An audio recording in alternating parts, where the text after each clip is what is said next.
और यहाँ पे उनको सिंचाई के लिए बिजली नहीं मिल पाती, बिजली की व्यवस्था। दूसरी चीज़ जो यहाँ पे एजुकेशन में बहुत ही अनुकूल व्यवस्था नहीं है। किसी स्कूल में बिल्डिंग है तो शिक्षक नहीं है, शिक्षक नहीं है तो पर्याप्त नहीं है। तो वो सारी व्यवस्था हमें देखना है कि बढ़िया एजुकेशन मिले, उसके लिए अच्छी टीचर्स हों, और दूसरा हमारे किसानों को पानी मिले, अपने पाँव पे खड़े हों, उनको स्वरोजगार मिल सके, और उसके माध्यम से जब एग्रीकल्चर डेवलपमेंट होगा, खेती बाड़ी होगी, तो उनको फल फूल सब्जी और तरह तरह की खेती करके वो अपने पाँव पे खड़े होंगे।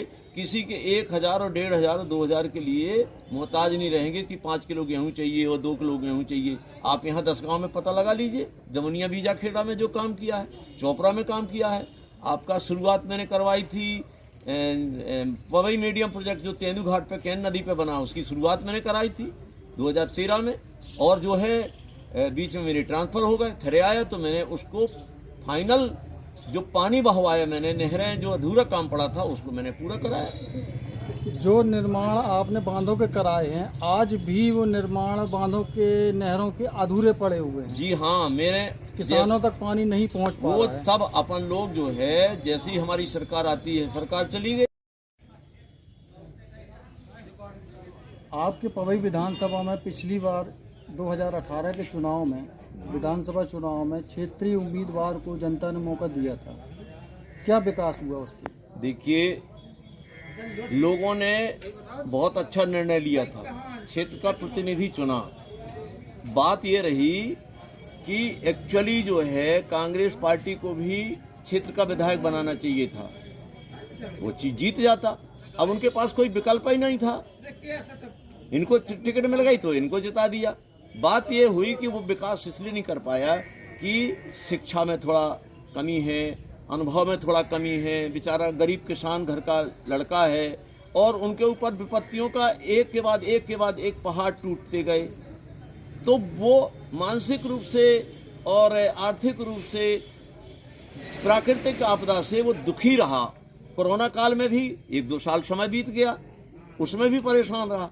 दूसरी बात, बीजेपी के जो लोग रहे हैं, बड़े नेता जो जिले में मंत्री तक हैं और भोपाल में बैठे हैं, उन्होंने जानबूझ के उन लोगों को, हमारे विधायक को, यहाँ के क्षेत्र के लिए उनकी मांग के बाद भी फंड नहीं दिया, बदनाम करने के लिए, ताकि ये काम ना कर पाए, ये कहीं हाईलाइट ना हो जाए, ये कहीं ऊंचे स्तर पे ना पहुंचाए, कहीं उसका निमंत्रण भी, जैसे अभी पुराना फैक्ट्री है वहाँ निमंत्रण भी दिया था, अभी देख लीजिए प्रत्यक्ष में गुनौर में कार्यक्रम हुआ था, उसका निमंत्रण में नाम तक नहीं दिया था। तो उसको जानबूझ के बदनाम करने के लिए हम कहते हैं, ऐसे मैंने विधायक और मंत्री देखे हैं जिनको दस्तखत करना नहीं आता, बोलना नहीं आता, और सदन में मंत्री बने बैठे रहते हैं, लेकिन उनके क्षेत्रों में काम होता है, क्योंकि लोग उनको हाईलाइट करना चाहते हैं। यहाँ के विधायक को बदनाम करने की दृष्टि से उसको किसी प्रकार का फंड नहीं दिया। अरे 3-3 बार आपका मुख्यमंत्री यहाँ आ रहा है, उसके गाँव में क्या 10-20 करोड़ 100 करोड़ यहाँ पे फंड नहीं दिया जा सकता था? मैंने प्रोजेक्ट बनाया पतने नदी का, 2010-11 में बना था, 13 में बना, अभी बीच में मैं यहाँ रहा, वो प्रोजेक्ट जमा है सागर और भोपाल में। क्या पतने नदी में हड़ा के पास बांध नहीं बना सकते थे? ये 150 करोड़ दे नहीं सकते थे? उसको शुरू करा सकते थे।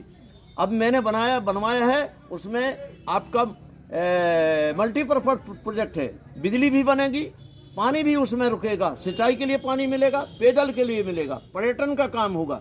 क्या प्रदेश का मुख्यमंत्री यहाँ 100-200 करोड़ दे नहीं सकता था? ये सिर्फ बदनाम करने के लिए उस विधायकों की अगला दोबारा ना बने। और हमारी सरकार बनेगी, अगर कांग्रेस का प्रत्याशी लोकल का देते हैं, क्षेत्र का देते हैं, पवई विधानसभा का कोई योग्य और बढ़िया होशियार अनुभवी, तो वो यहाँ काम करेगा। और जनता की मांग है, जनता की मांग के अनुरूप काम करेंगे। हमारे कमलनाथ जी जैसे महान जो, जिनकी सूझबूझ, जिनका इंडस्ट्री के क्षेत्र में, डेवलपमेंट के क्षेत्र में इतना ब्रेन है, वो इस क्षेत्र को चमका देंगे। पंजाब और जो केरल में डेवलपमेंट है वो यहाँ पे पवई में दिखेगा। और कांग्रेस की सरकार तो बनना ही बनना है, ये मैं आपको चैलेंज कर दूं। और क्षेत्र का बनेगा व्यक्ति, सबने बन बना लिया है, जो बाहरी लोग हैं वो खदेड़ दिए जाएंगे। ये कमलनाथ जी और सारे नेतागण कह रहे हैं कि टिकट जो है पवई क्षेत्र के जो मूल निवासी हैं, जो यहाँ के लोग हैं योग, उनको टिकट मिलेगी, बाहरी को नहीं दिया जाएगा। बाहरी लोग तो जानबूझ के गुंडागर्दी करके और यहाँ पे अपना कब्जा जमाना चाहते, कब्जा जमने वाला नहीं। यदि कांग्रेस पार्टी पूर्व प्रत्याशी को पुनः रिपीट करती है तो आप वोटिंग किसको करेंगे? देखिए, मैं तो पार्टी में रहूंगा और पार्टी का प्रचार करूंगा। क्या मेरी मुट्ठी में है क्या यहाँ के मतदाता? उनकी भावनाओं को मैं थोड़ी बदल पाऊंगा। मैं तो कांग्रेस का झंडा लेके गांव-गांव में, क्षेत्र में घूमूंगा और मैं कांग्रेस का सेवक हूं। कांग्रेस पार्टी का काम करूंगा, कांग्रेस पार्टी के साथ रहूंगा। लेकिन यहाँ पे जो जनता है उसका मूड अलग है। पार्टी हाईकमान को जनता की भावनाओं को पढ़ के, क्षेत्र की भावनाओं को पढ़ के, एक्चुअल सर्वे के आधार पर, एक्चुअल भावना के आधार पर निर्णय लेना चाहिए। वो पार्टी हित में है। और अगर यहाँ के लोकल व्यक्ति को टिकट देती है कांग्रेस पार्टी तो एक सीट नहीं, पवई के आसपास की 10 सीटें भी जीतेगी।